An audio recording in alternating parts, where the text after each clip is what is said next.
Assalamualaikum warahmatullahi wabarakatuh. Kembali lagi di materi KPTS, kamera, pencahayaan, dan tata suara. Untuk materi KPTS kali ini, kita akan mempelajari tentang materi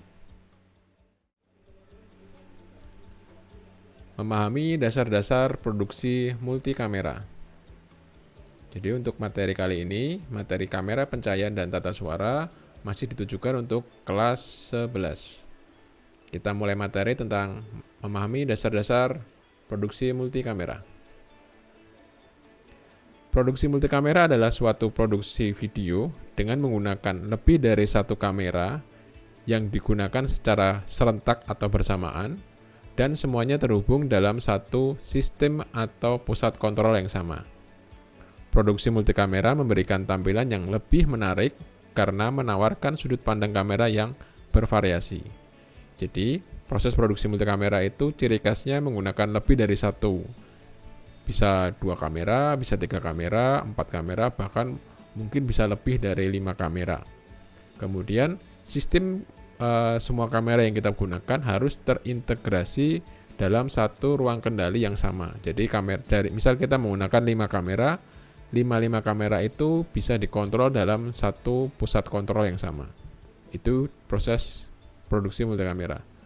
Terus kenapa proses multikamera ini memberikan tampilan yang lebih menarik? Karena jelas dalam satu adegan yang secara live misal, kita bisa menampilkan beberapa gambar atau beberapa sudut pandang kamera secara bersama dalam waktu yang sama. Biasanya di proses-proses produksi live yang bersifat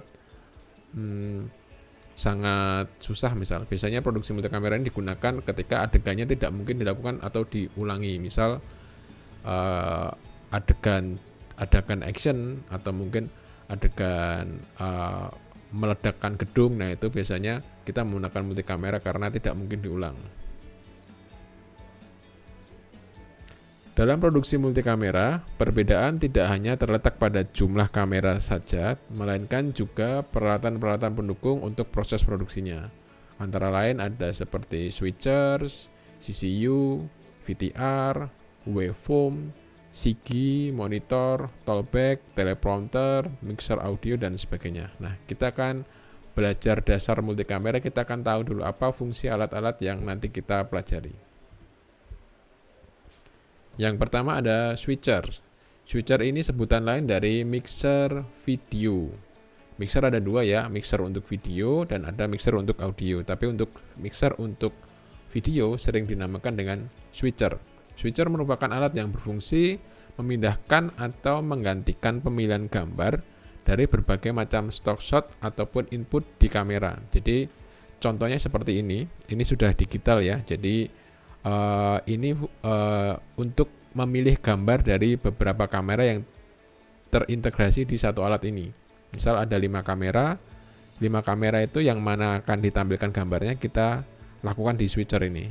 Memilih gambarnya yang mana antara kamera 1, kamera 2, 3, 4, 5 yang mau keluar, kita memilihnya dengan menggunakan alat switcher ini. Ciri khasnya biasanya ada kayak semacam tuas rem kayak kokpit pesawat seperti ini biasanya untuk switcher untuk memindahkan gambarnya. Ciri khasnya cuman ada sekarang yang sudah tidak menggunakan ini juga ada. Kemudian yang kedua adalah CCU, kepanjangan dari Camera Control Unit, merupakan peralatan yang berfungsi mengontrol iris, shutter speed, gain, dan keseimbangan warna pada settingan kamera dalam satu sistem produksi multikamera. Jadi ketika kita punya alat ini, kita nggak perlu datang satu-satu untuk ngeset kameranya langsung di studio atau di dalam studio. Kita bisa kontrol lewat dari ruang kontrol hanya dengan menggunakan CCU ini, karena di CCU ini kita bisa mengatur white balance, shutter speed, kemudian iris, itu cuma dari alat ini tanpa kita harus datang atau tanpa harus kita melakukan setting di kameranya. Jadi semua kamera bisa dikontrol lewat sini. Itu fungsi dari CCU. Kemudian VTR, kepanjangan dari Video Tape Recorder, merupakan peralatan yang digunakan untuk merekam atau memutar kembali gambar yang dihasilkan oleh kamera. Jadi kenapa dinamakan VTR karena dulu masih menggunakan kaset ya. Jadi semacam player gitu untuk merekam dan memutar kembali. Semacam recordernya lah. Jadi kalau sekarang mungkin sudah bentuknya sudah nggak seperti ini. Karena sekarang sudah zamannya digital, kita sudah jarang menggunakan yang berbentuk kaset. Mungkin bentuknya semacam hard disk atau semacam cuma sebaca box yang isinya hard disk. Jadi nyimpannya langsung di hard disk, nggak di VTR. Cuman di beberapa stasiun TV, VTR ini masih digunakan. Jadi banyak yang stasiun TV yang masih menggunakan jenis perekamannya masih menggunakan VTR. Kemudian ada alat lagi namanya talkback, merupakan alat komunikasi yang didesain khusus untuk berkomunikasi dalam keperluan multikamera dalam studio. Kalau mungkin ketika kita komunikasi di luar studio, kita bisa menggunakan HT atau walkie-talkie. Nah, di dalam studio biasanya kita menggunakan alat komunikasi khusus dinamakan dengan talkback. Kalau dulu talkback seingat saya masih menggunakan kabel, jadi dia jadi satu kamera, kabelnya jadi satu sama kamera, kemudian dipakai sama kameramennya. Terus itu untuk komunikasi antara yang berada di studio sama yang berada di control room. Itu komandonya lewat situ semua.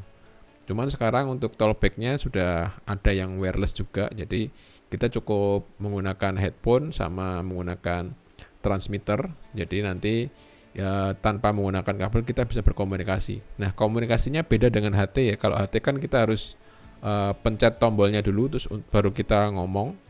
Terus nanti ke sana juga ketika mau berkomunikasi juga sama. Jadi ada tombolnya dulu. Nah, kalau untuk talkback ini dia salurannya terbuka. Jadi seperti kita telepon sambil ngomong gini bisa dengar, ketika kita langsung jawab juga bisa dengar. Jadi komunikasinya bisa langsung dua arah. Kemudian alat berikutnya adalah waveform. Merupakan alat yang digunakan untuk mengukur kualitas video yang dihasilkan oleh masing-masing kamera. Menampilkan grafik yang menjadi parameter atau acuan yang bisa digunakan kualitas video apakah sudah sesuai dengan yang diharapkan. Nah, jadi waveform ini biasanya bentuknya semacam komputer gitu. Fungsinya hanya membaca data video dan audio itu dalam bentuk grafik seperti ini. Nah, dalam bentuk grafik seperti ini sebenarnya bisa dibaca apakah gambarnya sudah memenuhi standar broadcast untuk ditayangkan di televisi atau mungkin ada beberapa gambar yang belum tercukupi. Jadi dibacanya dalam bentuk grafik seperti ini. Baik itu video ataupun audio, semua terbaca dalam bentuk grafik seperti ini.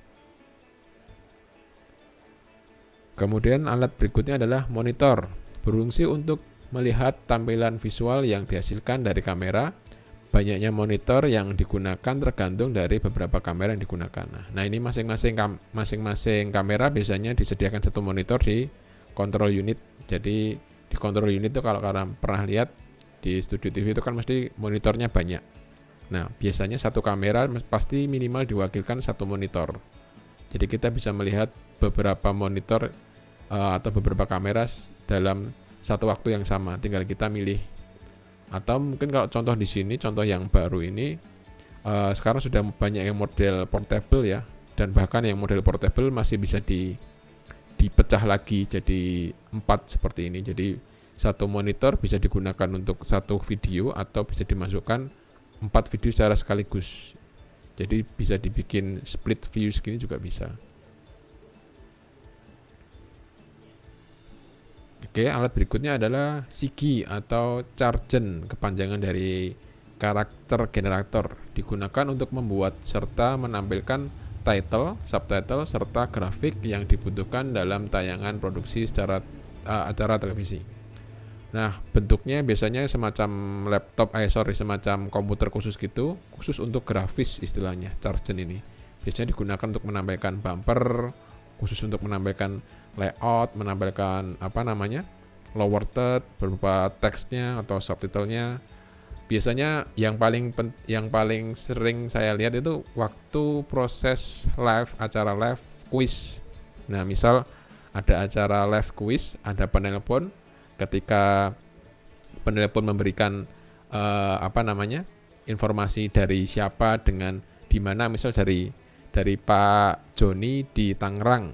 Nah, itu biasanya terus di TV-nya akan muncul Bapak Joni Tangerang. Nah, itu munculkannya menggunakan ini. Kalau di TV-TV stasiun TV ya. Jadi sudah disiapkan, nanti terus dibaca, tinggal diketik terus ditampilkan di live-nya bisa. Cuman sekarang kalau untuk proses chargen ini mungkin bisa disederhanakan lagi karena sekarang sudah banyak software-software untuk streaming ya. Jadi bisa menggunakan software-software itu sebagai chargennya juga.